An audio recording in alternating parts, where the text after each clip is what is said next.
Witam Was bardzo serdecznie. Dziś sobie zrobimy demontaż Samsunga. Jest to Samsung E1200. I zaczynamy. Tutaj ściągamy oczywiście klapkę, baterię i odkręcamy sobie śrubeczki. Tu widzimy jest jedna, druga, trzecia i to chyba tyle. Tutaj sobie odkręcamy zwykłym śrubokrętem krzyżakowym. W moim przypadku jest to PH30. I tak, jeśli chodzi o ten Samsung, to powiem Wam tutaj kilka ciekawych rzeczy, że taki Samsung tutaj kosztował, gdy wyszedł, w ogóle bardzo tanie pieniądze, chyba około 60 zł. Tutaj ma bardzo dobrą jakość baterii, bardzo długi czas pracy właśnie na baterii, jakość rozmów naprawdę na bardzo wysokim poziomie. I jeśli chodzi o zasięg, też bardzo fajnie zbiera.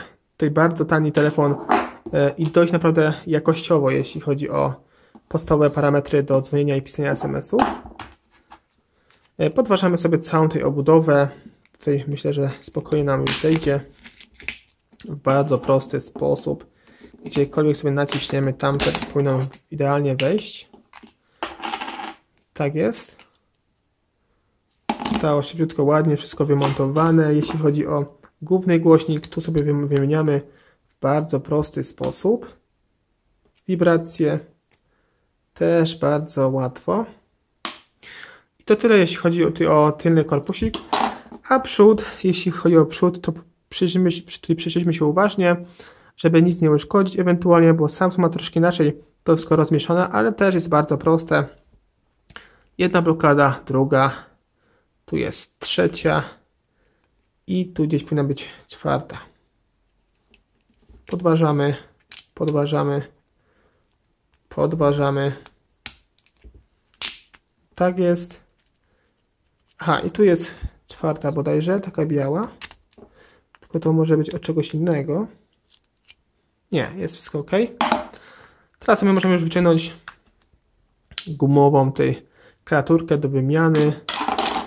Tutaj większość widzę rzeczy, że jest niestety wymienne, ale w utrudniony sposób. Musimy tu zgrzewać, lutować i tak dalej. Jak przystało na Samsunga, tak jest.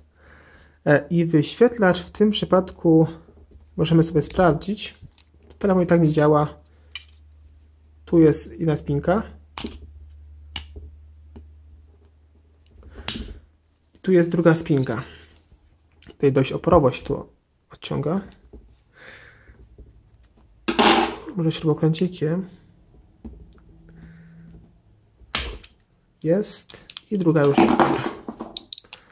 Tutaj jeśli chodzi o wyświetlacz, widzicie, w tym przypadku jest lutowany wraz z płytą główną, więc jest to wszystko utrudnione. I tak samo membranka. Membrankę możemy sobie wymienić oczywiście. W takich telefonach jest to bardzo proste. Podważamy pincetą przeważnie. Odciągamy sobie i wymieniamy dany przycisk po prostu w tym punkcie, jeśli jest, nie wiem, zużyty, pęknięty, skrodowany i tak dalej. I tak samo możemy tutaj przycisnąć sobie, widzicie, klawisz i powinno to nam pomóc, jeśli nie mamy na przykład uszkodzone klawisze numeryczno-funkcyjne. I to wszystko w takim poradniku. Do zobaczenia w kolejnych poradnikach. Cześć!